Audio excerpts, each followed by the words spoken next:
was that again? Um, That was maybe studies there. Besman or something.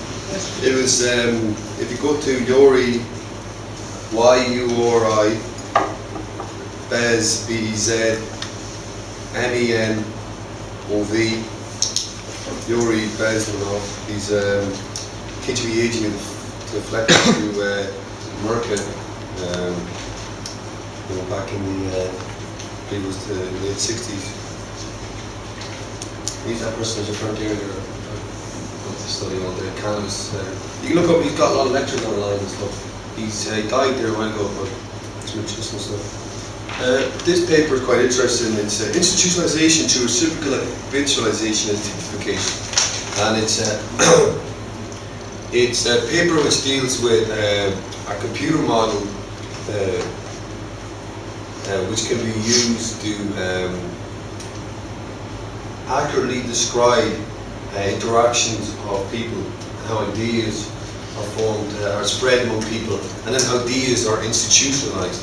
Not institutionalized, I mean locked up in a mental asylum, but institutionalized and then it becomes an institution in the population. Like marriage becomes an institution. There, the courts are institutions. They've been institutionalized in the population. Marriage, institution, So very, very interesting. Now it's to do with explaining the theory behind how you can get a computer model to describe it. But if you read that document, you can get a lot of information on how a lot of this works. So I've printed off. This is one of the most important things I think today. Printed off a load of these. People want to take a copy and read it. They're all on a CD. So people can read that.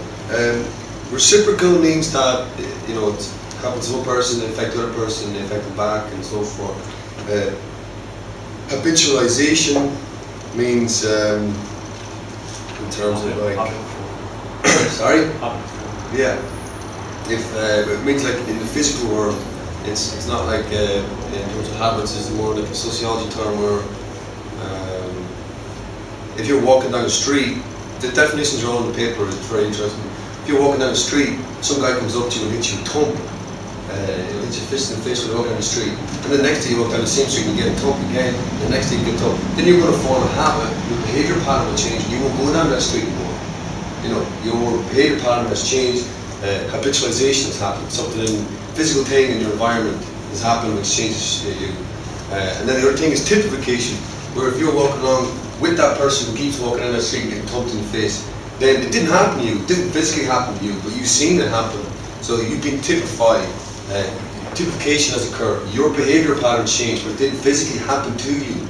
So it's a process by which reciprocal habitualization and typification both happen in a feedback mechanism constantly with information. And this is how ideas and information is spread among people, and it can be ideas and concepts are institutionalized in the population.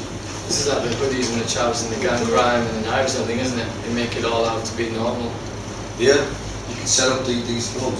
Now if you know this and you study it, you got back to psychologists and sociologists going through all this and working it out, you can work out ways to optimize how you can set up institutions. Like they're probably falling over themselves trying to get people to jump on board in this carbon thing. Start paying carbon taxes to international private bank, fall over themselves. So that's an idea of it. But then it was like, this is so broad, but people start reading that and go through it.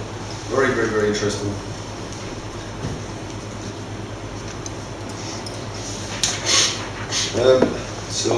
Institutionalization involves the creation of new behavior patterns in individuals.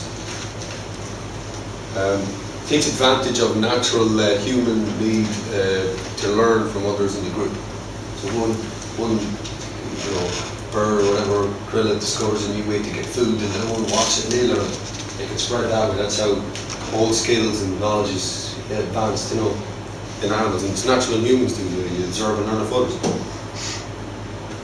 Intensive research of this technique has been developed to create a more effective and more efficient and effective institutionalization process.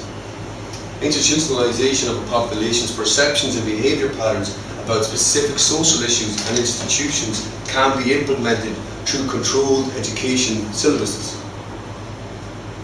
Exposure to considered influential social personalities can also induce the institutionalization process through the mainstream media. So going back to what I was describing really badly earlier on was the content or the way that media productions and stuff are set, not the main story, but where they're set. This allows this institutionalization process to occur. You know, where you see all these constant lawyer shows and stuff. It's in the court. The judge, he's up there. What do you want about questioning him? People have a condition to accept these institutions and that. If the judge sat down in the seat where the prosecution sits and the prosecutor sat up in the judge's seat, be going, this is wrong. I've been institutionalized to know this is this way and that way, you know. And this is how ideas form and spread. But this applies to everything. This applies to everything. And again, you know, this is a kind of that computer model is going to be implemented in all these computer simulations like the Sentient World simulation to computer model population reactions. Yeah, this is going back to Edward Bernays, a quote from him. If you can influence the leaders, either with or without their conscious cooperation, you can automatically influence the group this way.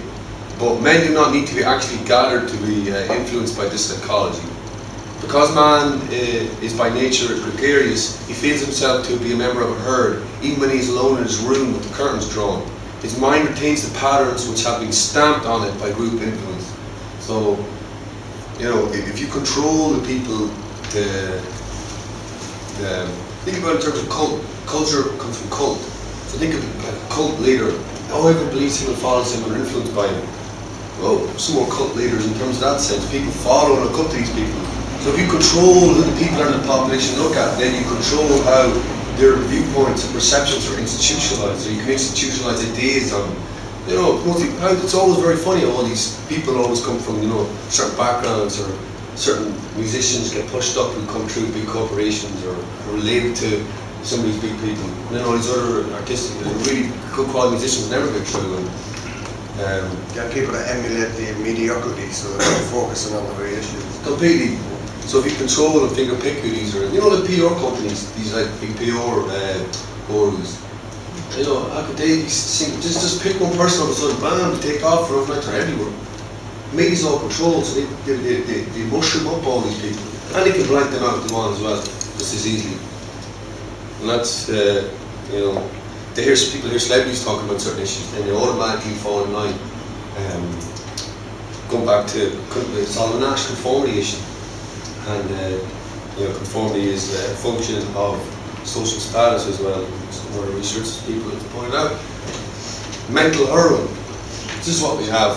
Completely just polluting society. All this completely absolute nonsense. All of it. We don't really get any real information. People are just absolutely indoctrinated into all these ways of thinking. So much of it. There's loads of interesting, good quality books where people discuss, you know, some of these ideas of mass entertainment and stuff like this, just to distract people. So what it's all basically about, all of this whole talk is about controlled populist paradigm shifts. Paradigm being a perceived way of viewing things that a population has. Like, it was a paradigm shift when they went, oh, the world's not flat, it's round. That was a massive group way of thinking that changed. That's a paradigm shift that, you know, so people can think of other examples. It's like, we've done it so long, and, you know, like a paradigm shift that women have the right to vote. Paradigm shift that these have to occur, that it happen. Now, these paradigm shifts can be controlled and pushed on the population. And great, we're doing this now or that.